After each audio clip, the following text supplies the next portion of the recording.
Awesome. It's all you. Welcome to X Connect Show. My name is Karim Kanji. Thank you so much for joining us. The show is brought to you by the good boys and girls here at Bean Oceans, as well as Third Ocean, the social media agency for all your needs. Thank you again for joining us. I'm so excited about today's and this week's guest, Ramona Pringle from Ryerson University, and we're just going to get right into this conversation. Thanks so much for joining. Oh, it's my today. pleasure. I'm very happy to be here. And so I guess one of the first things I want to tell everyone is one of the main reason that you're here is because you're speaking this weekend at TEDxRyersonU. Yeah. And I'm always curious about what people think about talking at a TED-branded event. How do you feel about that? Well, it's very exciting. I was very, very excited when they asked me back in June. Yeah. And yeah, I'm really, really looking forward to it. Obviously, you know, I'm a little nervous because the bar is set very high. There's so many incredible people, and I know I've been inspired by so many of the talks that I've seen, and so many of the people whose work I follow very, very closely have spoken at TED. I think one of the things that's particularly interesting about it to me is that, you know, that I go to so many conferences, and it's always about the latest gadgets or the latest ideas. And the one thing that's really nice about TED is they say, tell us a story. Yeah. And so it's very personal, and so what you get to do is, whether it's someone who's done amazing things or brave things, or is an innovator, or is a thinker or an author, you kind of get to see what moves them, why they're interested in what they're interested in, what pushes them forward, what propels them, and it's exciting because I know for myself, you know, the reasons that we get drawn into the things that we do in our career is there's often those things that excite you the most have a very personal component to them. So, Absolutely. So yeah. It's really cool. I'm really excited, yeah. Now, you're affiliated with Ryerson University, professor with New Media? Yeah, that's right. Yeah. I'm an assistant professor in the New Media department, so I'm part of the faculty there. And I'm also developing a new web series for the university, which is really, really exciting. Interesting. On what it means to be human in the digital age. And it's really exciting. We're launching in the new year. But I think what's so exciting about that project is that at a place like Ryerson, there's so much innovation that's going on. With the digital media zone, with just, you know, with the new media students, there's so much incredible stuff going on. But at the same time, we've got all these incredible researchers, and there's all of these people who are looking at things from the perspective of psychology or sociology or relationships or, you know, the sort of ethical questions around things. So to sort of be able to hybrid those components together, and of course my own background is looking at where humanity and technology intersect, what all of this innovation means for our relationships, our community, and so that's where it all comes together, is looking at innovation, but also going, you know, with everything new, what is gained and what is lost. So it's very exciting. I find, and it reminds me of the show that Nora Young does on CBC Spark, where she joins technology with life. Right. Which is so important, and I think we're going to see more and more of that. And I actually think that there's a lot more people who are asking these questions, because what's happened is that we've had this wave of innovation that we've just had more and more and more. You know, Ray Kurzweil, who wrote the book The Singularity is Near, he's this incredible futurist, and he predicts that within the next 30 years, you know, by 2029 or by 2040, artificial intelligence is going to surpass human intelligence. So where there's going to be this wave of innovation that changes what it means to be human. And I think what's happening is we're starting to see it already. We're addicted to our smartphones. We're addicted to our screens. True. And I think that that's why there is this wave of people going, so what does this mean for us, right? We can connect to the opposite side of the world in a matter of seconds. But I speak for myself when I say, you know, I'm constantly plugged in, but we don't know our neighbors. It's harder to find time to see, you know, your boyfriend, your best friend. So the world is changing. Yeah. And you also, we were joking a little bit before that you've got 2 full-time jobs. I do, So you're assistant professor, and you also have Ramona Pringle Productions. Yeah. What is that all about? Well, it's funny. I know. I was just saying to you that I often joke that it feels like I have 2 full-time jobs, and then I step back and realize that I do have 2 full-time jobs. So I'm part of the faculty at Ryerson, and I do also have a production company. And so my production company is a boutique production company that focuses on multi-platform projects. So either creating the digital companion to, and mostly documentary and factual, just based on what kind of content I'm drawn to. So either creating the digital companion for those projects if they're going to broadcast, or creating broadcast projects or you know, more traditional format projects that have a digital theme. So it just happens to be that it may not always be the way, but it just happens to be that, I'm very fortunate right now. I can work on other people's projects and do the digital component of something that has some amazing story that they're telling. Nice. But the stories that are interesting to me that I want to tell, Yeah. which is very much also aligned with the talk that I'm giving at TED, have to do with exactly what we've been talking about, the intersection of humanity, relationships, the classic stories, boy meets girl, what propels us forward, what holds us back in the digital realm. So gaming is a huge part of the focus of what I look at, and Interesting. avatars and virtual worlds and, and World of Warcraft, which is my TED talk. I heard that you are doing a project on avatars. That's right. Yeah, so, I mean, is there something, can you look at an avatar and have you figured out, there's a story behind that, or does it mean anything really, or? So I absolutely think it does. I think we're going to see more and more of this intersection between the two worlds, between humans and our avatars, as life moves forward. Not everyone is a gamer so far, and in my background, I didn't start out as a gamer. Sure. I didn't want to shoot things, and so that was one of the reasons that I didn't start playing games before. But when I was working as the interactive producer for Frontline for a project called Digital Nation, and I was sent to, I sort of give this as I think it was that profound moment.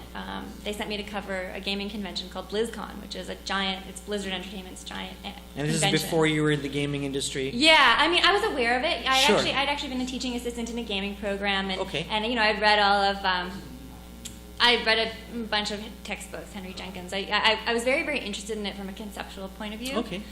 Gaming was fascinating to me. I have my master's in interactive media. Okay. I have I developed alternate reality games as forms of storytelling. So it's not that I wasn't in the space, but it takes a lot of time to commit to playing a game like World of Warcraft. Absolutely. It takes hours and hours and hours a night, and so it took a long time for me to actually jump in. So the moment of me wanting to jump in was that I was at this convention, and there was 30,000 people, and it was totally intoxicating, but what really hit me was the community that I saw there. And this is a sneak peek of my talk. I don't know how much I should be giving away, but the couples. What blew me away is that this wasn't what mainstream had led us to believe the gamer culture was all about, and there were people holding hands and pushing baby carriages. And Wow. Meanwhile, my best friends and colleagues, women living in New York with their master's degrees with great jobs, we're all being pushed to be self-sufficient and independent, and yet what we want is to share our lives. And Sure. so there was this moment of well, what's going on here? What are they onto that we should know, and what is this game world enabling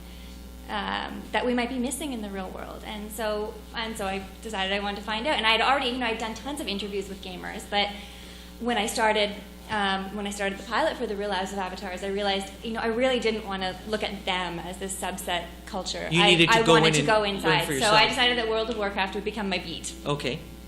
And I started playing myself. And my goal was never to race ahead. I've been very slow in the game because I do what I don't give myself the privilege of doing in real life, which is just wandering and getting lost and marveling at the beauty and having those experiences and stumbling into strangers. And so as I started playing, this is the part that you guys are going to have to tune into the TED Talk to find out. Cool. But as I started playing, I started going, would have these experiences in the game where I'd go, wow, that was a lot like real life. And I found that the wisdom that, it's a survival-based game. Yes. It's healers and hunters, and it's about using your wits and using your instincts to complete quests, to survive. It's about hunting. It's about these things that we're so far removed from. Yeah. And in some ways, it's and about relying on other people and community and, and that kind of balance. And so coming into it with this question of this whole push for self-sufficiency doesn't feel like it's so counterintuitive to our human needs or human instincts. And so I would have these experiences where I went, this really applies to the real world. And so I started developing what I called the Avatar Secrets, which was this sort of tomb of real world wisdom coming from the virtual world, and almost this primal wisdom that we've lost, this primal experience, a survival-based experience that we can use in the real life that has to do with, hey, not only is it okay to rely on someone else, but maybe it's actually good. Maybe we don't have to be everything to everybody at all times, but maybe life will be more fulfilling. Maybe it'll be more fun. Maybe, just everything will be better for everybody if we can share not only the burden, but the bounty. Sure. That we can share that balance, knowing your strengths and weaknesses, knowing when to stray from the path, these sort of archetypal experiences that just were so magnified inside of that game experience. So I definitely think, yeah, in terms of our avatars, that was another thing with me is, looking at these characters, these goblins and night elves. When I started playing, I was like, there was just no way I was going to get sucked into this. I wasn't from. It's not that it's weird. It's just it wasn't something that I had been drawn to before. Sure. And there are these characters that I was just like, this has nothing to do with me. Yeah. And yet, very quickly, I had a very strong bond with this avatar because she is me. Your avatar is you. It's your digital alter ego.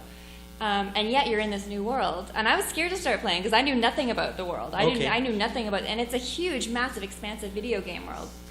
And it was her territory. Mm-hmm. In some ways, even though she was just nothing more than pixels, we were in her territory. And I had the feeling from the very beginning that I was going to learn things from her. So I think it's not that I'm saying everyone's got to start playing video games, but I think more and more we're going to see the overlapping of the two worlds. And I do think one of the things that's propelled this whole line of research is I feel like there's a huge amount of press on addiction to games. And the question I wanted to ask was like, well, why? Why are we so addicted?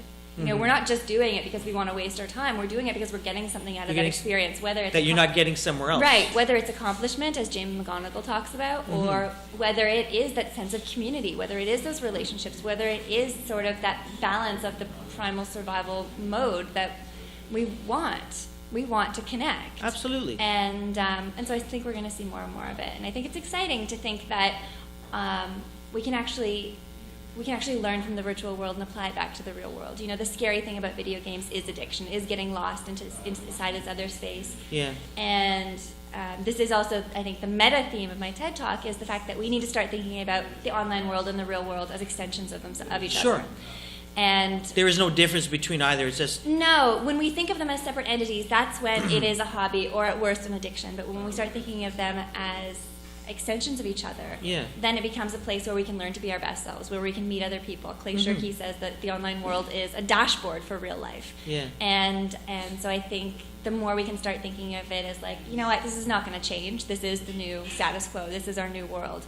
That we are online, that we are in real life. And the more that we come to terms and bring it all together, I think we'll benefit from it. We'll spend more, we'll re-engage. And I think it's really necessary. So as intoxicated as I am by the online world, I think the ultimate goal is re-engaging here, re-engaging with each other, is being conscious of our environment.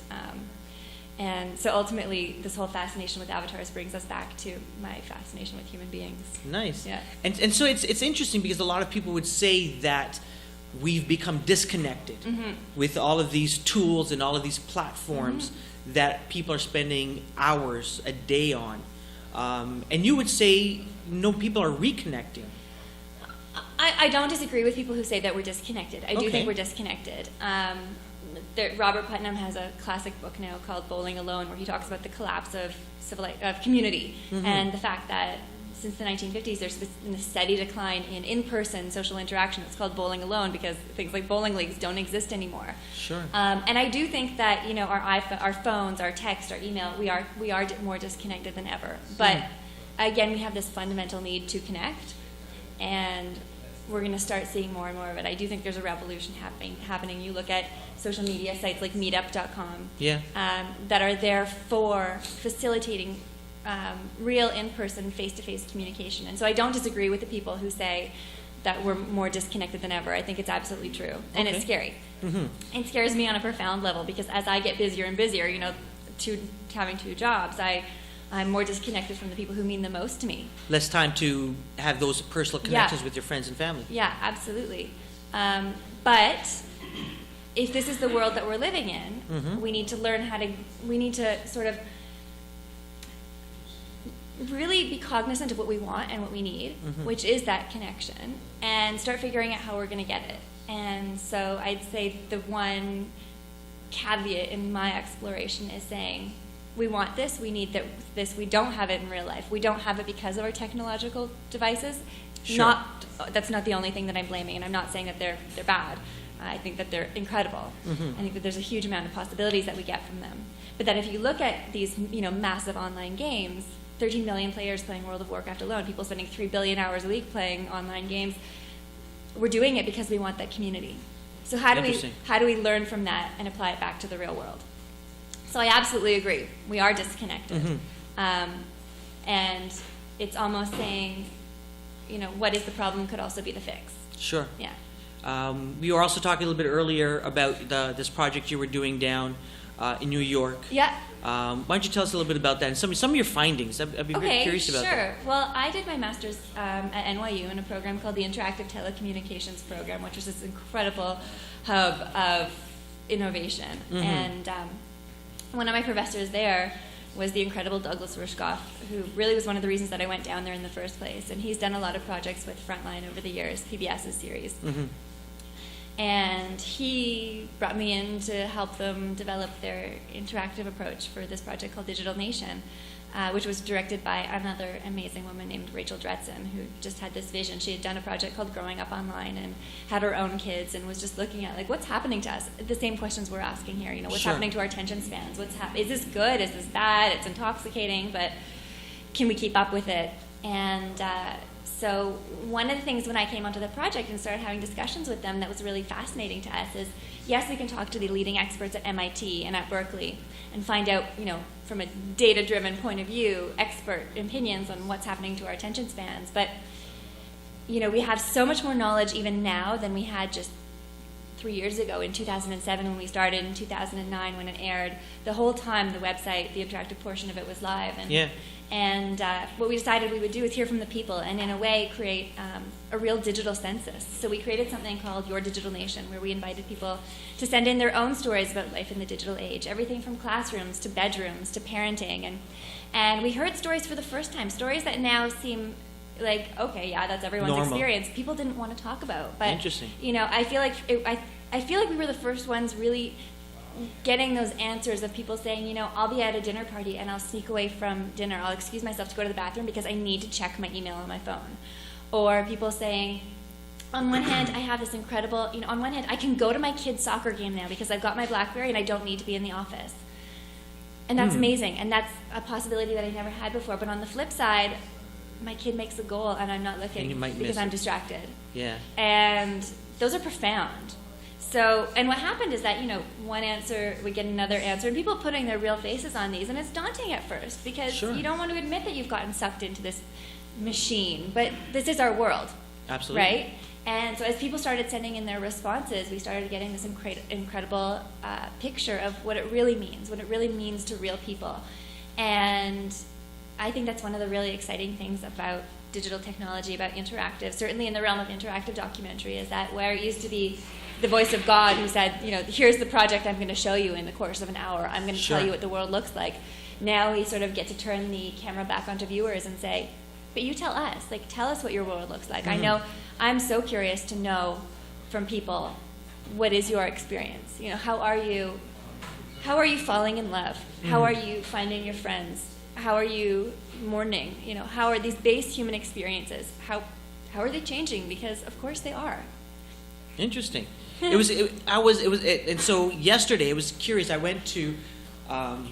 Sometimes I don't like telling people too much. Yeah. But then with technology like Twitter, you think that no one's listening. Yeah. So yesterday I said, okay, I need to go to the hospital. I've been having all these headaches. Yeah. And so I go in and I just I check in to Toronto General Hospital. Didn't tell anyone I was going, but I checked in. So obviously I told people I was going, and all of a sudden I'm getting these people that I'm connected with online. Yeah. But I would say most of those people I've never met.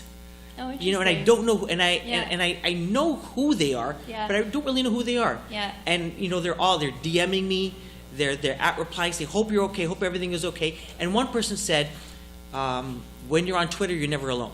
Right. Hope you're okay. And I felt, there's nobody here with me, just me and my BlackBerry, my tablet, and but there's people out there that hope I'm doing okay. It was really strange, and I go, this is different. This is weird. I don't feel like I'm by myself. That there's people out there that genuinely wish that everything is okay. Well, from a strictly narrative point of view, with a story like that, everyone loves a mystery. Yeah. And so the fact that you just checked into the hospital, everyone wants to know, are you okay? Yeah. Is he going for a routine checkup, or is he, facing something that's really scary, and they want to be there for you. So they're just in terms of like a cliffhanger, in terms of a trailer, you nailed it in terms of getting people to want to respond. Yeah. It raises another really interesting question, which is how much we share and how much we hold back. Mm-hmm. And I think one of the big areas we have to develop, certainly in the way that we educate people. We now have a generation that's grown up completely without analog, that's grown up completely connected, completely digital. And one of the things that we need is media literacy education. People need to understand the fact that how to use the tools, or it's not just how to use the tools. You've got 2-year-olds who know how to use their iPads better than their parents. Absolutely. It's not. I don't think that this generation needs to be taught how to use any of these tools. I think that they do need to be made aware of why they're using them, why and how. Okay. So it's not necessarily like here's how you log in, but it's a question of the power of the tool, what to use it for, and also that we do have boundaries, that our concept of environment is changing. Yeah. Our personal space isn't what our personal space used to be. So you and I are in this room right now, but the second this goes live, whether it's on Twitter or whether it's video, everyone else knows, True. Right? I don't know whether the mic's even on, so half of the things that we said before the conversation got started could be out there, right? And I think in the same way, what was once in the privacy of your own home no longer is. True. And so it's a matter of, some people will say, oh, it's filtering out your friends. I sort of, that's not the approach that I take. I sort of feel like, if someone friends you on Facebook and you know them, my personal approach is don't post something that you wouldn't want your mom to see. Don't post something that you wouldn't want your boss to see. Yeah. Know that one day, either Anonymous is going to hack into all of this stuff, or there's going to be a glitch in Google. Yeah. But all of your photos will be made public to everyone. True. Filtering. I'm hesitant to say that filtering is the answer. Yeah. I think whatever you post online, just keep in mind that one day it could be seen by anybody. Absolutely. And nothing gets deleted. Nothing gets deleted, and nothing is private. True. And so the media literacy aspect is just understanding what you want people to see. And I think it's hard because if you look at I remember when I was in high school, somehow people thought I went to parties, and yet I never went to the parties. I was, and to this day still am really, really a nerd who likes to stay home and play with my dog and play video games. Sure. And but people thought I went to the parties, and there's been moments when I'm like, that never could happen now because I wouldn't have the photos to show. Yeah. And I feel like now there's this pressure. Half of the reason that kids go to parties is, I sound so old saying this, but half of the reasons that kids even go to the parties is so that they have something to post on Facebook. Yeah. It's less about that experience and more about what they can document in their, their virtual lives. Mm-hmm. And so just sort of so there's this massive pressure to share. But what we need to be educated about is what we're sharing and how. We are crafting personas online. And when you post everything, it's not necessarily the same persona that you've got in real life because face-to-face, you may not reveal all of that information. We know, True. we have instincts face-to-face about how much we should hold back and how much we should share. And yet when it comes to online, all of a sudden, it's almost like you're watching it's almost like you're creating the real world. You're creating True. the soap opera of your life, and we're a step removed from it. So I think the education that needs to go on is like, wait, no, people actually see this, and something's going to happen, and more people than you think are going to see it. Absolutely. Mm-hmm. This has been a great conversation. I'm going to make sure that we do this again. Great. Because there's so much Yeah, for that sure. we Thank can you. chat with. And have fun at TEDx Ryerson. Can't wait to hear your talk. Thank you. And it's going to be a great event. So again, thank you so much for joining us. My pleasure. And thank you for joining us, and look forward to chatting with you guys next week.